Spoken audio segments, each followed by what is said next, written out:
Hi there, and welcome to Control Basics Knowledge Assessment.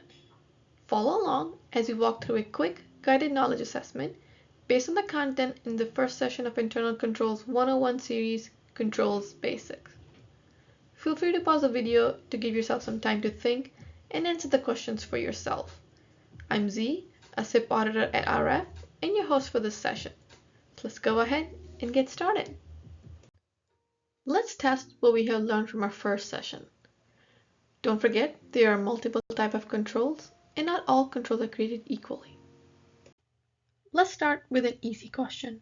A door to an authorized location should have multiple controls in place. Can you identify any good controls? First, we have a card reader, a locked door, a posted sign, and a chair.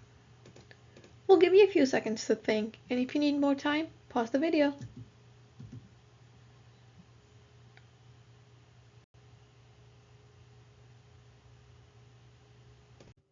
Let's talk about these controls for a second. First, we have a card reader. Card readers are a good control. They can be given and assigned to authorized personnel only, restricting access to secure location. In other words, no card, no entry. Our second option, using door locks, this is a good control as well, provided they're locked. This allows access only to personnel who have the key. So no key, no entry. Next, we have a sign. This could be a good control too, depending on how important it is to ensure the entry is for authorized personnel only. And I know what you're thinking. This won't stop us from entering a restricted location. And you're right. But remember, the best controls have layers of controls. While a sign won't be able to stop us, it can work as a warning sign or preventative control. The chair. Alright. I can see how some of us thought of using the old chair trick to keep others from getting into a room. But is this really control for authorized personnel? If just one person goes in and puts the chair beneath a door handle, you can't really get anyone else in there. And if that person left, removing the chair to leave, then the chair isn't there anymore. Not a good control. Instead, let's stick with the first three controls. Posing a sign to visibly remind people is for authorized personnel only. Lock the door to keep out anyone hoping to get in. And use a card reader to ensure only those with the card can access. Moving on to our second question. Evaluate and select the most effective option. First, we have a locked door with a key hanging next to it. Second, a door with a card reader, a sign, and two locks. Third, a secure door with a card reader, a sign, alarm system, and a camera. Fourth, we have a security guard with a list of employees allowed access into the building. I'll give you some time to think. Pause the video if you need more time.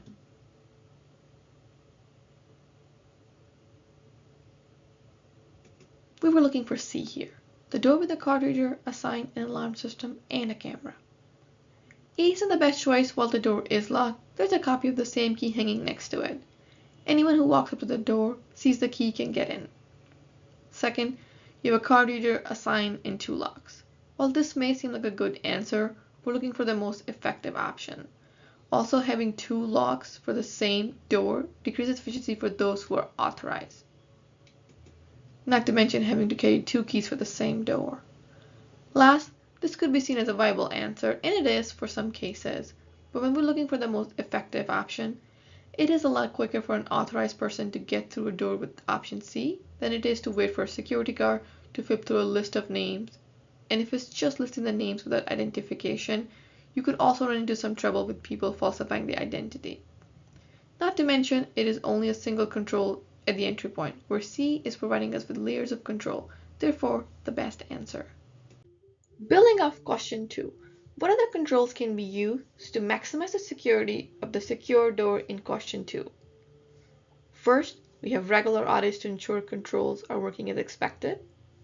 Second, motion and glass breaking sensors, a guard, or all of the above. Remember to pause the video if you need more time to think.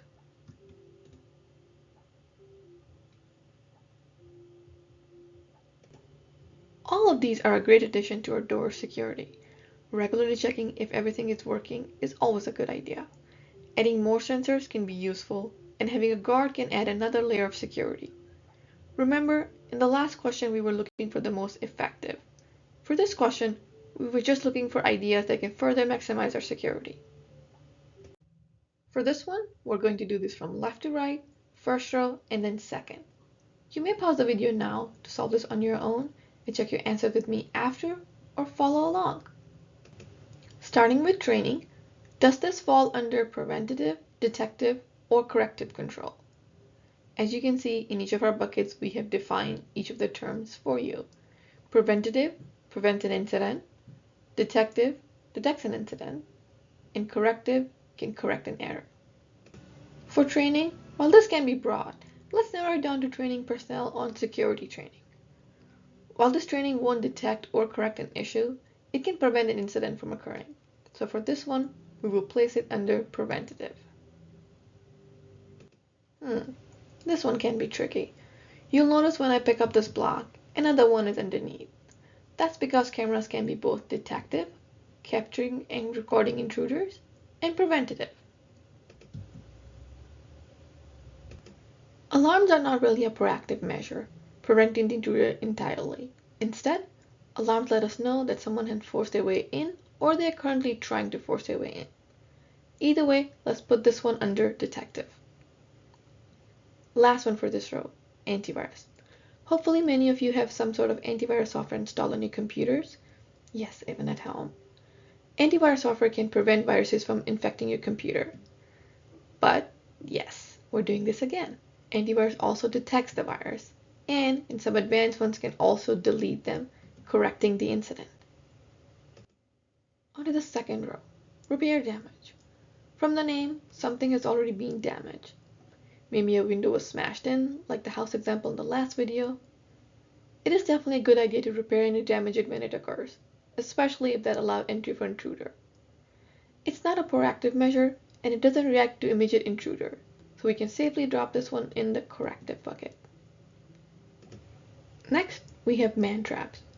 A man trap controls access to an area, usually using a series of 2 secure doors and a small room or hall between them. The idea here is that one set of doors must close before the other one can be opened, which is where we get the name man trap. Because an individual is briefly trapped in between rooms before they can clear the second door, usually using 2 different authentication methods for each door, like badging system for one and number password for the other. These are good to keep out intruders, and it makes tailgating or walking closely behind someone to gain free access to an authorized area impossible. This is a proactive control, preventing incident, so we will put this one under preventative. I know after we revealed the trick with the camera and the antivirus, you might be thinking motion sensors also make the double bucket list. But hear me out. Many motion sensors, despite what the movies tell us, are not detectable by a common intruder or non-authorized personnel. You're not really going to notice or see one that makes you pause, preventing the incident in the first place. Instead, motion sensor is going to detect the intruder. So this one is just under detective. Last one, insurance. As you can guess, insurance isn't going to prevent an incident and isn't going to detect an incident. Insurance, if you're lucky, will help you pay for any damages done. So it makes sense that this could go hand in hand with our repair damage block and fits under corrective. Alright, if you had paused the video to fill this out yourself, how did you do? Did we trick you with the controls that fit multiple categories?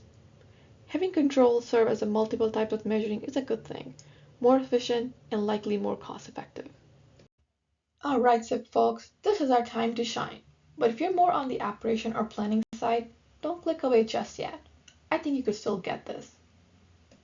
And you can stay here and watch me walk through it. Remember, you can pause the video to try answering this on your own, and then watch to hear me discuss each control. You'll first notice here that we're using even more terminology for types of controls. We learned about preventative, detective, and corrective controls in the previous slides. But as you can guess, there are even more ways to describe controls. And up here, you'll see we've chosen physical, technical, and administrative controls. Physical controls in this case are tangible controls. They exist physically and you can touch them. Technical controls are intangible, like software or code. And then we have administrative, where I think you can already guess which blocks are going to be dropped in there. Just like the last question, we're going to work our way from left to right, first row, and then second row. First, we have passwords. Passwords are a good control to prevent access, though as I'm sure we all know, some passwords or phrases are better than others. And unless you wrote them on a sticky note, which you should never do, then I think we can all agree this is a technical control. Guards, like security guards, having a personnel physically keeping non-authorized personnel out of an area is a physical control. Policies are going to fall under administrative controls. Controls that are more of reporting nature, the paper trail to ensure safe operation. So we'll put policies over administrative. An antivirus, the software that keeps a computer safe by scanning, detecting, preventing, and deleting virus. Another technical control. Moving on to the second row, we have procedures, which go hand in hand with the policy under administrative. Next, we have man traps. As we discussed in the previous question, they are a series of two doors where one set will open until the other one is closed, a physical control. Next, we have a firewall. The firewall is a network security device that monitors and filters incoming and outgoing network traffic based on the company's established security policies. Basically, a firewall is the barrier that sits between a private internal network and a public internet. This is a technical control. Finally, we have fences. A good old white picket or a chain link fence.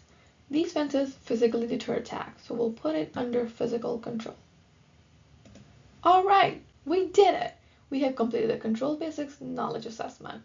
Feel free to take a quick break, and then when you're ready, head over to the next session of the Internal Controls 101 series, the Internal Controls Framework. Thank you for joining.